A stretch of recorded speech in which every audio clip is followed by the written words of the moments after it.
Good evening. Thanks for coming. The power's out, so I will be the PA system this evening. I don't know why, but it seems like every time I go to one of these prepper events, there's some kind of catastrophic storm somewhere, so I apologize. My fault.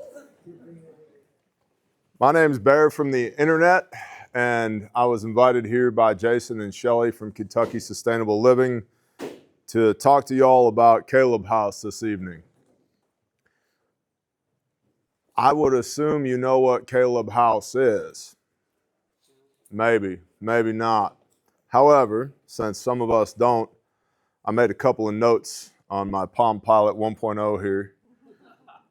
I'm going to tell you who we are, where we came from, what we do, why we do it, where we're going, and how you can assist if the Spirit moves you. Cool? Awesome. So, Kaleb House, who are we?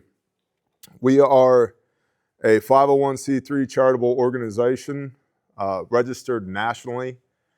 We do counter trafficking in the United States of America, not OCONUS, not outside the United States of America.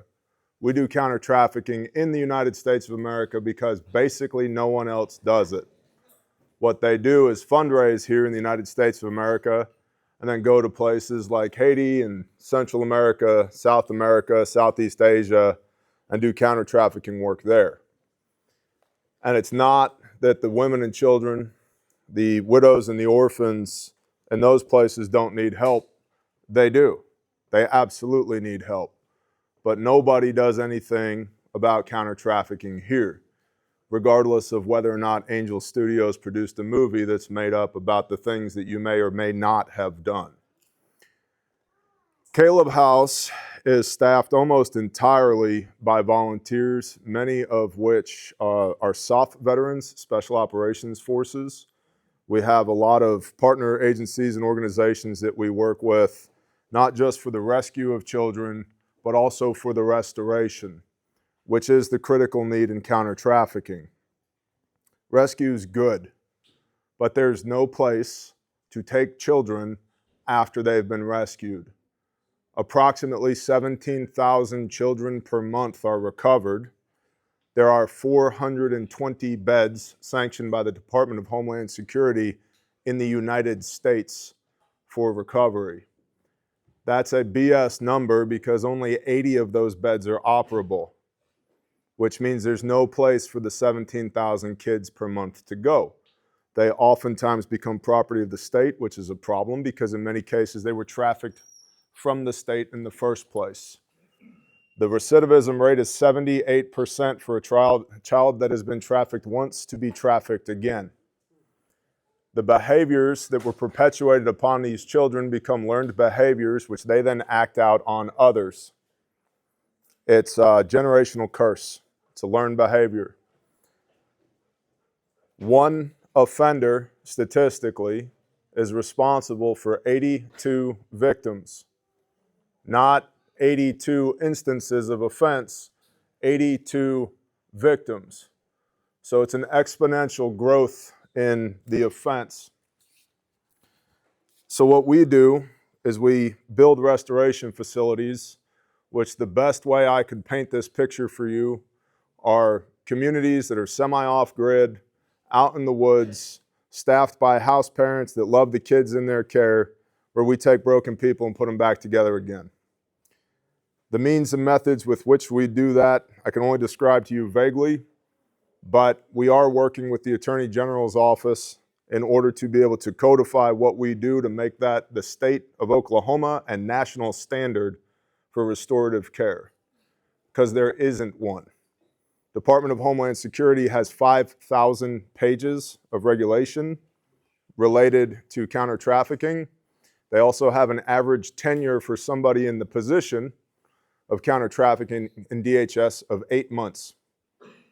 So the turnover is so great that there are no subject matter experts inside of DHS to interpret the 5,000 pages of legalese to be able to articulate the standard for somebody like me to adhere to, which is why it's cool to be working with the AG's office, although they've been in the news a lot here lately, but there are still, believe it or not, a handful of good people in government working with the AG's office in order to be able to develop an actual standard that people that want to help can adhere to. That's what we do. We do rescue, but more importantly, we do restoration.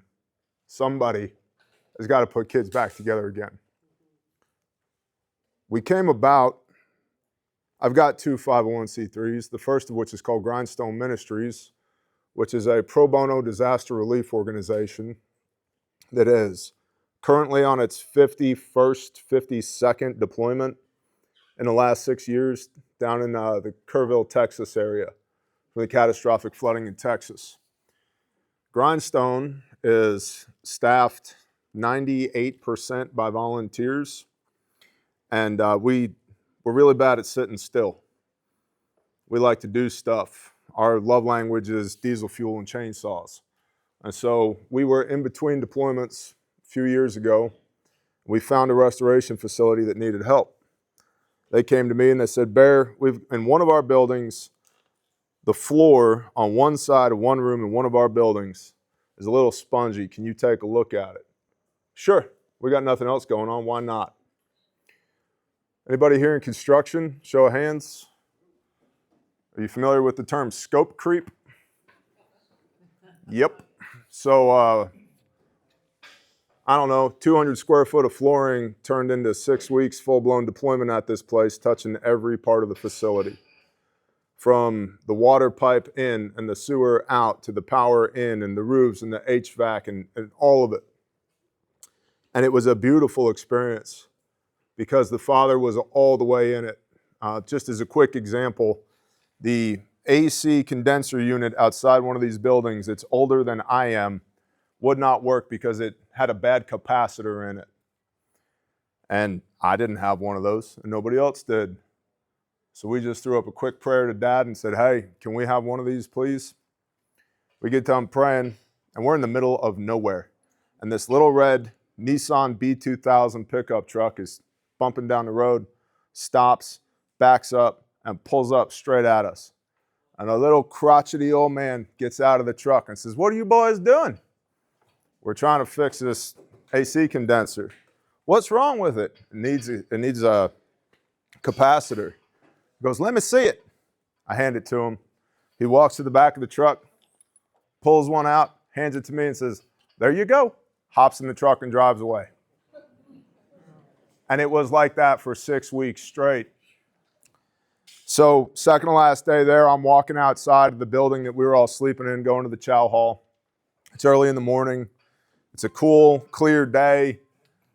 And I'm looking up at the little puffy clouds in the sky, thanking the Creator of the universe for this opportunity. I'm like, this is amazing.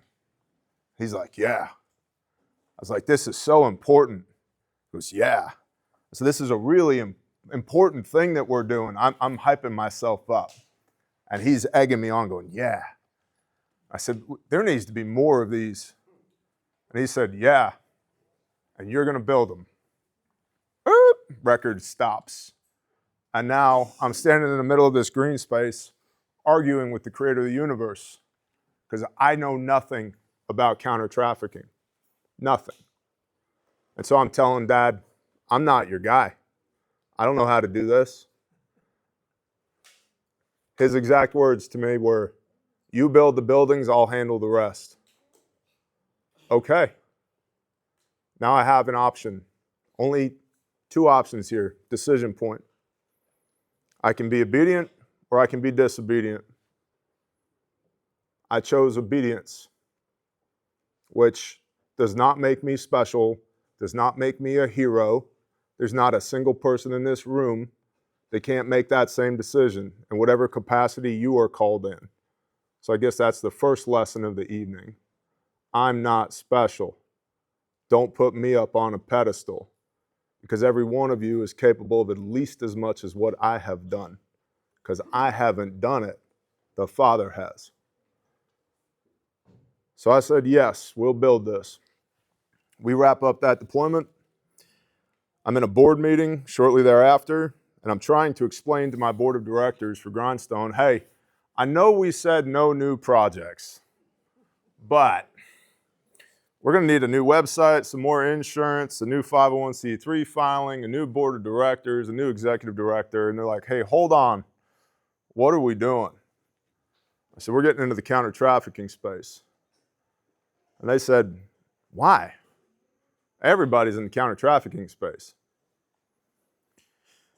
Yep. And most of them are liars and grifters that are earning an income for themselves off of the backs of serially raped children. And that's a fact. I, just so we're on the same page, do not receive any compensation from Kaleb House whatsoever, nor will I. And that is in our founding documents. It's not about an income for me. I also own companies I'm taking care of on the for-profit side. If you're going to give, give. If you're going to earn, earn. And don't let those two things mess each other up. So we founded Kaleb House. Kaleb House is named after Caleb in the Bible. He was Joshua's homie, one of only two guys that gave a good report when they went in to spy out the Promised Land. And one of only two men of 603,550 of the original generation that went into the wilderness that made it into the Promised Land. And if you've read the book of Joshua, when they go into the Promised Land, everybody thinks that if God has ordained it, it will be easy. What they missed was it was 5 years of warfare in Canaan to take the Promised Land, and God had ordained it.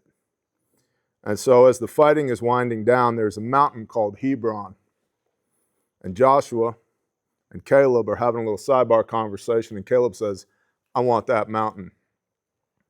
And Joshua says, New Living Bear Translation, homie, you're really old. And there's not one, not two, there's 3 giants, the sons of Anak, the Anakim, are up there. And Caleb says to Joshua, I'm as good today as I was the day that Moses tapped me on the shoulder and said, go spy out the Promised Land. It was 45 years ago. And Caleb goes up the mountain and slaughters the ever-loving crap out of not 1, not 2, but 3 giants. It takes Hebron. Hebron later becomes the land grant of a dude named Obed-Edom, which is where the ark lands, which becomes the threshing floor, which becomes the Temple Mount, which is where Messiah was crucified. So it all connects. If Caleb didn't have the confidence in his relationship with the Most High to go up the mountain and slaughter giants, none of us would be sitting here right now. And so that's what Kaleb House does. We slaughter giants in the Promised Land. This mission is huge. As I mentioned, most of the organizations that are involved in counter-trafficking pay lip service to it. 92% of all funds raised for counter-trafficking are spent on awareness. 92% for Instagram posts, Facebook campaigns, YouTube videos, speaking events. I'm pretty sure we are all aware that trafficking exists and that it's bad. It is not my intent to worry about public perception when it comes to trafficking. It is my intent to end trafficking to the best of my ability. It's a lofty goal, but we're working towards it. And so after we founded Kaleb House, knowing that we were going to focus on restoration because that's the critical need, 17,000 kids a month recovered, 420 beds in the entire country to restore them, 78% recidivism rate. How do we fix those numbers? We got involved in restoration. And we got involved in restoration because we unwillingly got involved in recovery. We ran our first mission off of a phone call because there were 9 people who were being exploited that needed to get out, and our window of opportunity to get them out was a 12-hour window. And so one of my guys called me and said, hey boss, I need help. I said, where are you? And he told me, and it was nowhere close to my house. I said, what do you need? He said, I need everything. Cool. I sent some text messages out on my phone. Within 15 minutes, my truck was filled with a bunch of badass operators, and we moved. And we showed up to a location under the cover of darkness, got 9 people out, put them in a dump trailer with stuff on top of it, So it just looked like a dump trailer full of random crap. Sped out of there, went to a safe site, got blown at that safe site, bugged out to another safe site, got blown at that safe site. The battle was on. And about a week later, landed at a long-term safe site and began the process of restoration for those 9 individuals, knowing nothing about rescue. Nothing. Then we started building Kaleb House, because what I was told was, you build the buildings, I'll handle the rest. And so what Kaleb House is we operate we use a house parents model. Each house can fit 6 to 10 individuals, depending on the house and the circumstances around that individual. We work predominantly with widows and orphans, accompanied minors. When you think of trafficking, most people think of little brown kids in cages in the back of a semi or in a basement somewhere. And that happens, but that is not even kind of the majority of what happens. It's mostly middle to upper class white men between 25 and 55 years old that start by exploiting their own family. Then they share that content that they create with other people like them via the dark web or in person, which now you have a network developing. And then at some point, they get found out, which usually leads to increased rate of assault and or homicide. That's one level. That's the most basic level. The next level up is organized crime level, cartel level, where people are treated as product, just like a bag of heroin. One of the most sickening quotes I've ever heard is, children are the new heroin, because I can sell a bag of heroin one time, but I can sell a 5-year-old 10 times a day for 10 years before they're used up. Yeah. And that operates at the regional level. And then there's the nation state / global level, where we have been warned by people within our own government to shut it down. You're getting too close. You need to stop. You're asking all the wrong questions. To which we have said, I know there's children in the room, but to which we have said, kiss my hairy white ass. We're not stopping. Which as a result,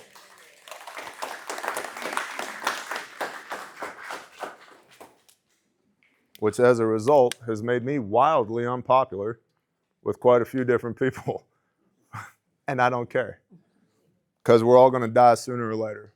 And while I'm in no hurry, I have a beautiful wife and 4 awesome kids and really awesome friends. We're all going to die anyway. Cool. I would rather this life meant something. So, our restoration program has no timeline. What I mean by that is it doesn't run for 12 months or 18 months or 24 months, because I'm not going to tell a 3-year-old they've got a year to get their poop in a group and then kick them out again. So our kids are our kids. And when they graduate from our program, just like when your children grow up and leave your house, they're still your kids. And you still want to talk to them on the phone and hope that they call you whenever they have problems, and, make sure they're on the right career path and give them life advice and all of that. And so it's a lifelong relationship, because these are children. And my job is to build the buildings. And the Father has absolutely blessed us by sending us all the right people at the right time. He has never given us what we wanted, but He's always given us what we needed when we needed it. So He's also, being perfectly frank with you, allowed us to make a lot of mistakes in a short period of time. And there's so much mercy and grace in the mistakes He's allowed us to make, that they were big enough and painful enough to learn from, but not so big that they destroyed us. It's probably lesson number 2 for y'all in all of this. Like I said, when we started, I knew nothing about counter-trafficking. And my impression was, there are professionals that handle this. There's not. There's one other group that we have become aware of, and have worked with in the last 5 years, that I could recommend. That group's called Sentinel Foundation, for those who would want to know. Sentinel Foundation. Those are good people, and they actually do stuff. Everybody else, any other organization you can think of, I've met them, I've talked to them, we've checked each other's fruits. That's biblical. Messiah tells us to do that. There's one other than Kaleb House I can recommend, and that's not because we're cool. It's because everybody else is just faking it. And so I was deluded into thinking that this problem was being handled, and it's not. So I think I've kind of touched on why we do this. We're biblically commanded to forsake not the widow and the orphan. Messiah tells us to love our neighbor as ourselves. A lot of times, it's weird because I'm an ordained pastor now, which I would have never thought was part of my life path, but I am. I still say bad words, and I'm frankly not even kind of working on it. I got more important stuff to do. I still like a little bit of whiskey on occasion, not a lot. Drinking's okay, drunkenness is not. But I don't know. We're supposed to love people. We're supposed to help people who can't help themselves. And a lot of people have asked me, well, who's my neighbor if I'm supposed to love my neighbor? And the answer to that is, once we start quantifying who my neighbor is, it means we're looking for reasons why we don't have to love someone. And that's pretty convicting if you stop and think about it. Now, in the same breath, I believe in the age of accountability. One of the things that I'm known for saying is we do bad stuff to bad people, and we do. Because at some point, there are people who had bad stuff done to them, usually as a child, who now knowingly are doing it to somebody else. So there's a huge element of generational curses to what we do. And a lot of people will take that with a spiritual connotation. And there is a spiritual connotation to it, but it's manifested in the physical because we're dealing with learned behaviors. We have had to retrain what playtime looks like with many a child because of what they were taught playtime is. Yeah, exactly what that means. And again, there's kids in the room, so I'm not trying to make anybody too uncomfortable. But we do this because it's the right thing to do, and somebody's got to do it. And like I said, I'm going to die sooner or later anyway. And it's required of me. If I don't do this, when I stand in judgment in front of my Creator, I'll be held accountable for it. Simple as that. Every one of you has something like that in your life as well. What it is, I don't know. And I would submit, I don't think any other person knows either. If you don't know what it is, you need to ask Dad. And you'll be presented with the same opportunity to be obedient or disobedient that I was. And if you listen, it won't be easy. 5 years of warfare in the promised land, but it will be good. If you don't listen, Dad will whip your ass. Ask me how I know. Moving on. Where are we going from here? We are building our first restoration facility right now. Started as a raw piece of land. When I got there, there was a clearing no larger than the width of this area that I'm standing in right here that didn't have trees and scrub brush on it, and it was relatively flat. I wanted a D8 high track. That's a bulldozer. The father gave me a D4. Okay, better than a shovel. I wanted a Cat, 345 track hoe. He gave me a 308. Better than a shovel. So we started digging dirt, moving, building roads. Our security building is up. Our barn/warehouse is up. The first care house is up. We are building the housing for the on-site care director now. And the goal is to build 10 houses on that property that will allow 60 children to be restored at any one time. We also currently maintain 3 different safe sites, safe houses, for both short-term and long-term care, where we provide victim services, advocacy. That's a huge thing. We've gotten laws changed in 4 states already, both concerning what's called ex parte, the ability for a victim to testify, to provide their testimony without being in the same room as their offender. That's a really big deal, because kids make bad witnesses anyway, and they make terrible witnesses when the person who has broken them is sitting across the room from them. So we've been able to change the laws in 4 states where we can take a written testimony, a certified trauma therapist can take a written testimony from this child and have that presented into evidence, which leads to part 2, getting meaningful conviction. Recently, there was an individual in California that we became aware of. We did what we do, and based upon witness testimony and DNA evidence, we were able to get a conviction. They got the maximum sentencing in California, which is 365 days. Disgusting. I'm a whole Bible believer, and Dad says I get to hit that person with a rock, and I really want to. However, on multiple occasions where I could have, he has not allowed me to. And I think the reason for that, you know how frustrating it is to watch an absolutely scumbag POS that you know beyond a shadow of a doubt is hurting people through a rifle scope? And you got a 175 grain Sierra Match King M118 LR chambered, 3.5 pounds of pressure on the trigger, and this problem goes away? But so do I. And then this thing dies, and the good works end. So not only changing what witness testimony looks like on the victim services side, but also meaningful conviction. We run a team of what we call our white-collar professionals, which are trauma therapists, doctors, chiropractors, anybody who's got a degree with a fancy piece of paper up on the wall, that when our kids need something, they come to us and they help us, and that's awesome. We also run teams of blue-collar professionals, my kind of people, plumbers, electricians, HVAC, dirt work, paving, whatever, that want to donate their time to come out and help or make in-kind donations. We have one gentleman right now that has committed all of the electrical materials for the first restoration facility. All of it.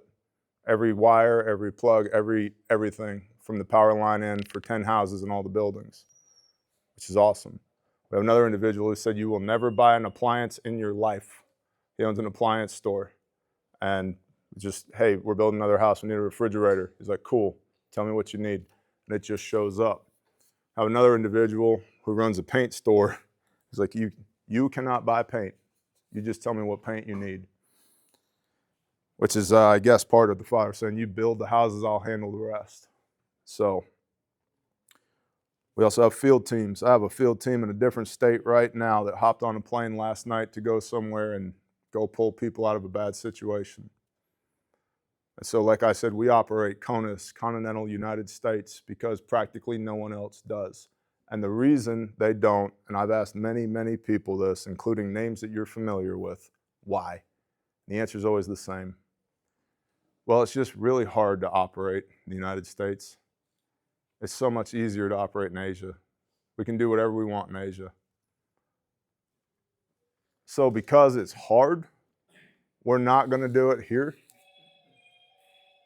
That is the weakest response I've ever heard to anything. It's hard.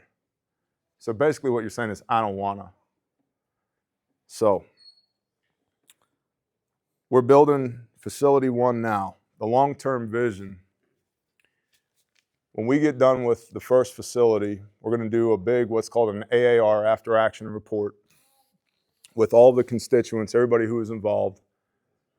And you play a little game called Sustain, Improve. What worked great? What sucked? Stuff that worked great, we're going to do more of that. The stuff that sucked, we're going to do less of that. And then all those lessons learned get folded into Facility 2, and Facility 9, Facility 23, et cetera, et cetera.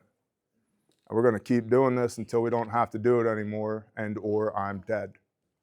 And my goal is, and it has already, that this organization outgrows me. That when I'm dead, the mission doesn't stop. So that's the long-term strategic vision there. Now I'll tell you a real quick story as to why that's important.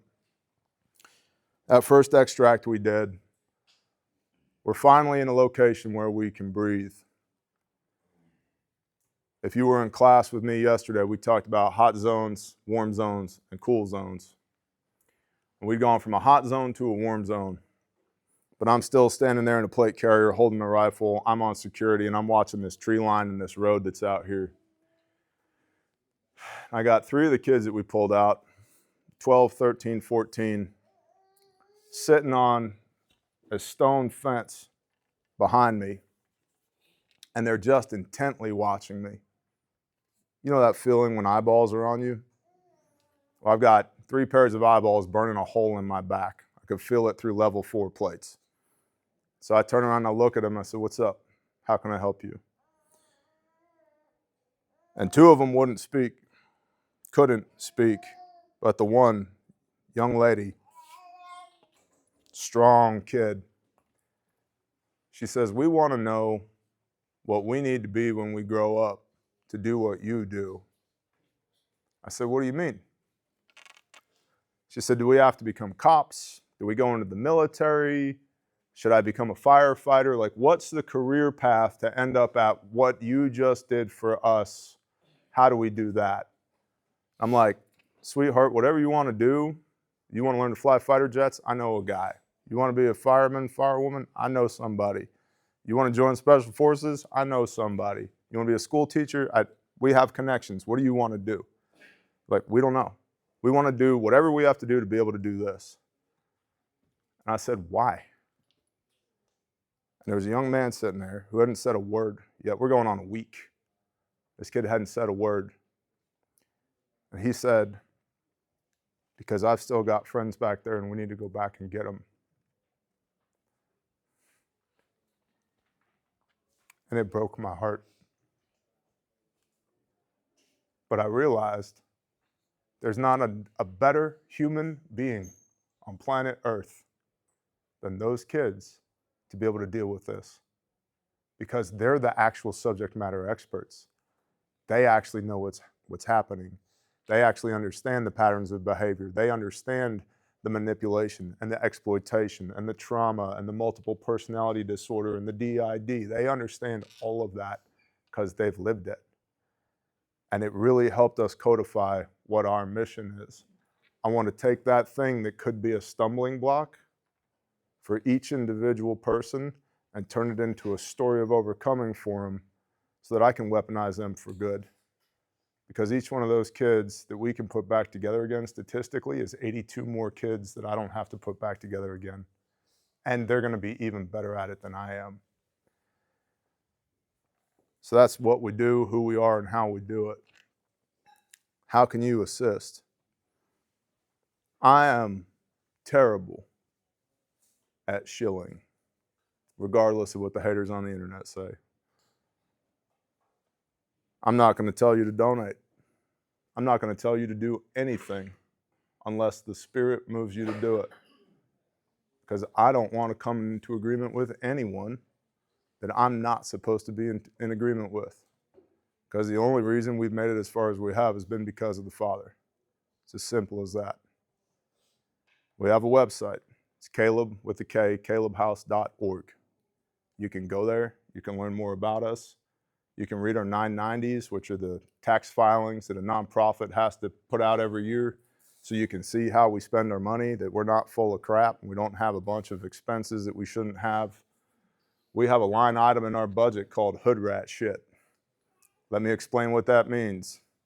That is field operations, because there's no other way to quantify what we do other than that. So if you see that, that's what that's about. We also need prayer. We do dangerous things regularly, and it's a calculated risk that every man and every woman on our teams takes every time they walk out the door. And They are putting their relationship with their wife and their children on the line so they can go do something for somebody they've never met before. The construction team needs prayers. The victim services teams need prayers. The board needs prayers. We are forced to make very difficult decisions pretty much daily. So keep us covered in prayer. If you want to come do cool stuff with us, visit the website, kalebhouse.org. There is a process. You cannot just walk onto the property. You cannot just walk into our lives, because we have caught 4 people trying to volunteer for us. Because bad people seek access and placement to hurt children, because 78% likely that hurt child is going to be trafficked twice, not once. And so once a kid has already been broken, I hate to use this analogy, but it's kind of like a horse. Much easier to ride a horse that's been broken. So there's a process to come be a part of what we do, and that's done to protect the kids and to protect our operators. If you're interested in that, go to kalebhouse.org. And I will say this, I'll end with this. Whether I want to be or not, I am the face of this thing. And I receive a ton of borrowed credit from y'all. Bear, thank you so much for doing what you do at Kaleb House. Please don't thank me. There are dozens of other people that are not standing here talking, that are actually doing this very moment, that you will never know their names. You can't. You won't know what they look like. You won't know what they do. They don't want you to know. They don't want to be on camera. They can't be on camera because of the nature of the work that they do. They'll never make a documentary about us. I'll never be on Netflix. Thank those people. When you pray over Kaleb House, pray over those people. I'm just the guy that gets the camera pointed at him because I was the guy that had the YouTube channel when this whole thing started. I was already blown. People recognize me at the gas pump. It's weird. It makes it really difficult to operate. It's like, you're Bear from the internet. What are you doing here? Well, it's 3 a.m. and I'm wearing nods. What do you think I'm doing? Why are you up right now? So, while I appreciate the thanks, I appreciate the sentiment, it's not me, y'all. There's a whole team of people from the board on down to the volunteers at site who are just happy to spend their day sorting lumber that make this thing happen. I just get to be the face of it. So with that, thanks for coming.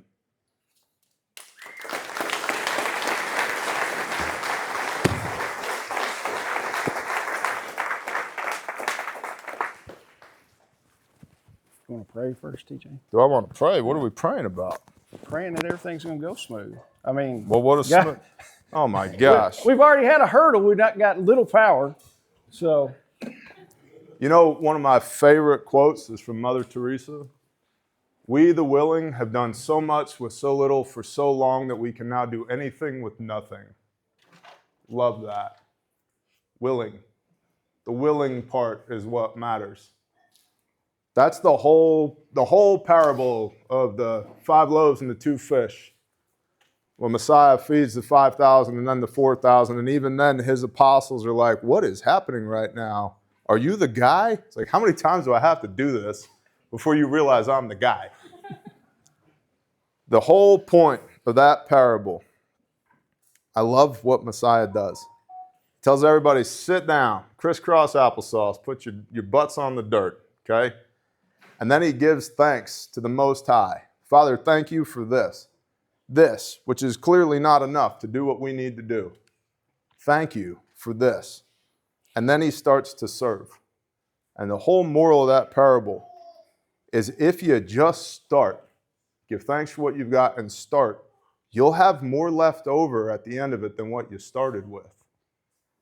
And a lot of us are sitting on the bench not doing because we have decided we don't have enough to start with. And you're blaspheming the creator of the universe when you do that, because he has a demonstrated history of making things appear once you start with the appropriate heart condition. It's not about how much bread and fish you have right now, because in the doing of, you'll have more than you need. You'll have more leftovers than what you started with. And now I guess I should pray, huh?